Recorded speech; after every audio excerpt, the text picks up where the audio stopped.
আজকের ভিডিও কিন্তু খুবই গুরুত্বপূর্ণভাবে বানাচ্ছি আমি। তোমরা যারা এই ভিডিওটি মিস করবে অনেক বড় ভুল করতে যাচ্ছ। কারণ আজকের ভিডিওতে আমি তোমাদের রেজাল্ট পরবর্তী অ্যানুয়াল রেজাল্ট পরবর্তী সম্পূর্ণ কিছু আমি ডিসকাস করব।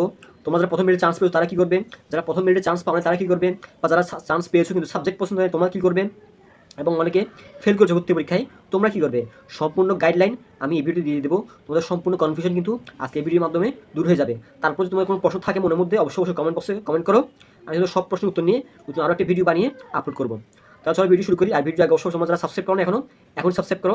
আমি কিন্তু সবারই কমেন্টের আনসার দেবো। তাহলে চলো ভিডিও শুরু করা যাক।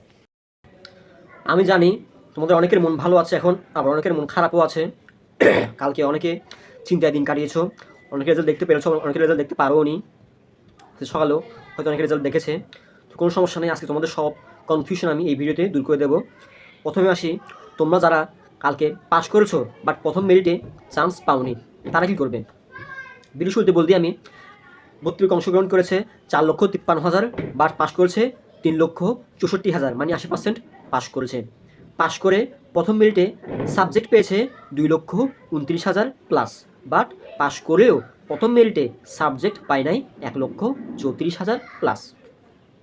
আমি এখন কথা বলতে চাচ্ছি সেই 1,34,000 মানুষকে নিয়ে, মানে যারা পাস করেছে বাট প্রথম মেরিটে এখনও কোনো সাবজেক্ট পায় নাই। 1,34,000 জন কোনো সাবজেক্ট পায় নাই পাস করার সত্ত্বেও। কেন পায় নাই, তারা এখন কী করবে? তাদের এখন একটাই কাজ, তোমরা যে কলেজে আবেদন করেছো সেই আবেদনকৃত কলেজ থেকে তোমাদের সেকেন্ড মেরিট প্রকাশ করবে। সেকেন্ড মেরিট কখন প্রকাশ করবে? সেকেন্ড মেরিট প্রকাশ করতে সময় লাগবে 25 মের পরে, মে মাসের 25 তারিখের পরে, মানে এই মাসের 25 তারিখের পরে তোমাদের সেকেন্ড মেরিট প্রকাশ করা হবে। এই গেল। আবার অনেকে বলতে চাচ্ছ যে সেকেন্ড মেরিট যদি ভাই আমি চান্স না পাই তখন কী করবো। আচ্ছা, তোমাদের আরেকটা ডাউট ক্লিয়ার করে দিই। তোমরা আমাকে অনেকেই প্রশ্ন করেছো যে ভাইয়া আমি যে সাবজেক্ট চুজটা দিয়েছি প্রথমে ভর্তি পরীক্ষার আগে, সেটাকে আমি আবার সেকেন্ড মিনিটের সময় বদল করতে পারবো, বা নতুন করে কি আবার সাবজেক্ট চয়েস দিতে হবে আমার? আমি বলবো কোনো ধরনের সাবজেক্ট চয়েস তোমাদের সেকেন্ড মিনিটে দিতে হবে না। তোমরা যে কলেজে আবেদন করছো এখান থেকে তোমাদের যদি মার্ক আসে ভালো, ওই মার্কের উপর ডিপেন্ড করে তোমাদেরকে সেকেন্ড মিনিটে সাবজেক্ট দেওয়া যায় তারা সাবজেক্ট দিয়ে দেবে। এখানে তোমার কোনো সাবজেক্ট চয়েস কিছু করতে হবে না, তোমরা জাস্ট ওয়েট করবা। আর সেকেন্ড মিনিটেও তোমাদের চান্স না হয় তখন কী করবা? সেকেন্ড মিনিট চান্স না হয় তখন তোমার অপশন থাকবে একটা, রিলিজ স্লিপ। তোমরা দুটো রিলিজ স্লিপ পাবা, দুটো রিলিজ স্লিপে 5টা করে কলেজ, 5টা পাশে 10টা কলেজ তোমরা চয়েস দিতে পারবা। প্রথম রিলিজ স্লিপ 5টা, দ্বিতীয় রিলিজ স্লিপ 5টা করে কলেজ তোমরা চয়েস দেবে। এবার তখন তোমরা তোমাদের ইচ্ছা মতো সাবজেক্ট প্রতি কলেজে চয়েস দাও, কেউ কিছু বলবে না। তোমাদের মনে খুশি মতো চয়েস দাও, কেউ কিছু বলবে না। যদি তোমরা সেকেন্ড মিনিটেও তোমাদের আবেদন কলেজে চান্স না পাও তখন। সো যারা প্রথম মেরিটে পাস করেছো সাবজেক্ট পাও নাই, চিন্তা করার কোনো কারণ নাই।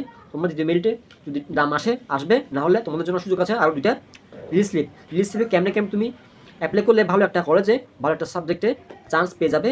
সব কিছু নিয়ে আমি রিলিজ স্লিপ নিয়ে, স্পেশালি রিলিজ স্লিপ নিয়ে আমি একটা বিস্তারিত ভিডিও পরে বানাবো যখন রিলিজ স্লিপ দেবে তখন, ঠিক আছে? সো প্রথম মেরিটে যারা সাবজেক্ট পাও নাই, চিন্তার কোনো কারণ নাই, তুমি পাস করেছো সাবজেক্টের একটা তুমি পাবে, চিন্তার কোনো কারণ নাই। এবার আসি, যারা প্রথম মেরিটে চান্স পেয়েছো তারা কী করবে এখন? প্রথম মেরিটে চান্স পেয়ে তাদের একটু কাজ আছে, আমি বলি কাজটা। প্রথম মেরিটে যাদের চান্স পেয়েছো তার জন্য অনেক শুভকামনা। 2,29,000 প্লাস তোমাদের সবার জন্য অনেক অনেক অভিনন্দন জানাচ্ছি। সো তোমরা যারা চান্স পেয়েছো তারা তো অনেকটা এখন লাকি আছো, অনেক ভালো আছো। বাট অনেকে কিন্তু সাবজেক্টটা পছন্দ হয় নাই। তোমরা অনেকে আর প্রশ্ন করছো আমাকে, ভাই সাবজেক্ট পেয়েছি প্রথম মেরিটে ভালো কথা, বাট আমার এই সাবজেক্টে পড়তে চাচ্ছি না। অনেকে মনে করে পেয়েছো বাংলা তোমার 3 নম্বরে রয়েছে, ভালো কথা। এখন আমি বলবো তুমি বাংলায় ভর্তি হয়ে যাও, যে তোমার 2 নম্বর 1 নম্বরে আরও 2টা সাবজেক্ট আছে, তুমি 3 নম্বর বাংলাটাতে যখন এসেছে তুমি ভর্তি হয়ে যাও। তুমি একটা কাজ করে রাখতে পারো, তোমার মাইগ্রেশনটা তুমি অন করে ফেলো, তাহলে তোমার মাইগ্রেশন যেহেতু অন হলে উপর দিয়ে সাবজেক্টগুলো গেলে তুমি অন্য একটা সাবজেক্ট পেতেও পারো যদি তোমার নাম্বার ভালো থাকে। সেক্ষেত্রে তুমি অবশ্যই মাইগ্রেশনটা একটু কষ্ট করে অন করে দাও এবং ভর্তি হয়ে যাও। আর যদি না তোমাদের মনে হয় না আমি ভর্তি হবই না, দেখি সেকেন্ড মেরিটে কী আসে, বা চলছে তোমাদের সেকেন্ড মেরিট হবে না, যদি ভর্তি হবে না তখন তোমাদের আবার যেতে হবে রিলিজ স্লিপে।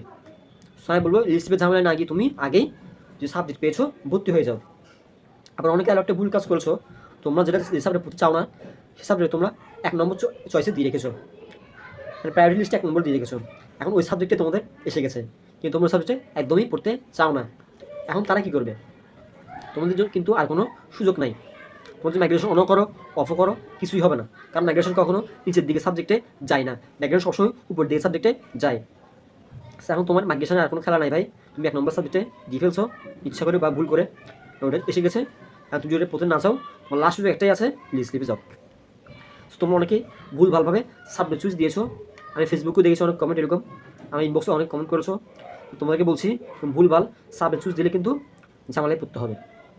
তো যারা প্রথম মিনিটে চান্স পেয়েছো, সাবজেক্টও পছন্দ হয়েছে, তোমরা 5 মে থেকে 17 মে পর্যন্ত তোমাদের সুযোগ আছে ভর্তির, তোমরা তাড়াতাড়ি ভর্তি হয়ে যাও। এটাই। আর ভর্তিতে কী কী লাগবে সেটা নিয়ে না একটা ভিডিও বানাবো, এই ভিডিওতে আমি এত কিছু আনতে চাচ্ছি না। আর হ্যাঁ, তোমাদের ক্লাস শুরু হবে 2 জুন থেকে, জুন 2 থেকে তোমাদের ক্লাস শুরু হবে। সো এটুকুই কথা, তোমার যার সাবজেক্ট পছন্দ হয়েছে তোমরা ভর্তি হয়ে যাও। আর হ্যাঁ, আর একটা কথা বলতে ভুলে গেছি, তোমাদের সাবজেক্ট পছন্দ হয়েছে তোমরা কিন্তু মাইগ্রেশন অবশ্যই অফ করে দেবে। মাইগ্রেশন অন রাখো, তোমাদের সাবজেক্টটা কিন্তু আবার নেক্সটে পরিবর্তন হয়ে উপরের দিকে চলে যেতে পারে। তোমরা যারা এখন সাবজেক্ট পছন্দ হয়েছে তারা অবশ্যই মাইগ্রেশনটা অফ করে দাও। আর যাদের সাবজেক্ট পছন্দ হয় না তারা অবশ্যই মাইগ্রেশনটা অন রাখো, যাতে সাবজেক্ট পরিবর্তন হওয়ার সুযোগ পায় সেকেন্ড মিনিটে গিয়ে। তোমরা যারা অনার্স ভর্তি পরীক্ষায় ফেল করেছো বা অকৃতকার্য হয়েছো, 90,000 স্টুডেন্ট অকৃতকার্য হয়েছে অনার্স ভর্তি পরীক্ষায়, তোমরা এখন কী করবে? তোমাদের অনেকে অনার্স করার স্বপ্ন আমি জানি, বাট তোমরা কোনো কারণে হয়তো ফেল করেছো, তো তোমরা এই বছর আর অনার্স করতে পারবে না। তোমার কাছে সুযোগ আছে দুইটি, একটা প্রফেশনাল অনার্স, আবার আরেকটা ডিগ্রি। প্রফেশনাল অনার্সের হয়তো ডেট চলে গেছে, তোমরা হয়তো এখন ডিগ্রিতে ভর্তি হতে পারো। ডিগ্রি পাস কোর্স 3 বছর এখানে ভর্তি হতে পারো, বাট আমি বলবো তোমার ডিগ্রিতে ভর্তি না হয়ে তোমরা সেকেন্ড টাইমে আবার চেষ্টা করো। আর যারা এবার সেকেন্ড টাইমে ন্যাশনালে পরীক্ষা দিয়েছেন বাট ফেল করেছেন, তাদেরকে বলবো আমি, আপনারা ডিগ্রিতে বা ঢাকা কেন্দ্রীয় বিশ্ববিদ্যালয়ে ভর্তি পরীক্ষা দেন, একটা ভালো কিছু আপনার জন্য অবশ্যই অপেক্ষা করছে। সো এই গেল, যারা মেরিটে চান্স পেয়েছো, সাবজেক্ট পছন্দ হয়েছে তাদেরকে নিয়ে কথা বললাম। যারা সাবজেক্ট পেয়েছে বাট পছন্দ হয় নাই তারা কী করবে সেটা নিয়ে কথা বললাম। বা যারা প্রথম পাস করেছো বাট প্রথম মেরিটে সাবজেক্ট আসে নাই তাদেরকে নিয়েও কথা আমি বলেছি এই ভিডিওতে। তারপর তোমাদের কোনো যদি প্রশ্ন থাকে অবশ্যই কমেন্ট করো, সেই প্রশ্নের উপর ভিত্তি করে আমি নেক্সট ভিডিওটি বানাবো, বা তোমরাই বলো আমি নেক্সট ভিডিওটি কী নিয়ে বানালে তোমাদের উপকার হবে। তোমাদের এখন সাবস্ক্রাইব করো নাই, একটা সাবস্ক্রাইব করে দাও। ভিডিও অনেকে দেখে বাট সাবস্ক্রাইব একটাও করতে চাই না। সো তোমাদের উপকারের জন্যই ভিডিও বানাই, ভালো লাগে অবশ্যই একটা সাবস্ক্রাইব করে দেবে। সবাই ভালো থাকো, সুস্থ থাকো, ধন্যবাদ সবাইকে।